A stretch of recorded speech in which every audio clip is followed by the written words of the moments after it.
কিছু বেসরকারি বন্ধু বান্ধব যারা আছে তারা সব দিয়ে আসতেছে, কিন্তু যেমনি হোক আমি এটা সম্পূর্ণ করে দিই। তখন বলছে যে ঠিক আছে আমি 50 লাখ টাকা দিব। তো উনি 50 লাখ টাকার মতো বলছে, 50 লাখ টাকা দিলে কাজ শুরু করলে 50 লাখ টাকায় তো আর হবে না। উনি আমি 87 লক্ষ টাকার এই এস্টিমেটটা দিয়েছি, হয়তো কাজ করতে করতে আরো হয়তো 5-10 লাখ টাকা বাড়তে পারে। আর আমরা চাইতেছি এই কোনাটা সরকারি জায়গা আছে, এখানটা আমরা একটা অজুখানার মতো তৈরি করতে, একটা ওয়াশরুম তৈরি করতে, এখানে এটা করতে গেলে 20-25 লাখ টাকা লাগবে। আগে আমরা এই কাজটা শেষ করি।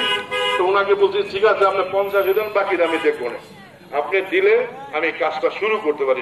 কাজটা শুরু করলে একজনের কাছে হাত পাতলে পাওয়া যায়।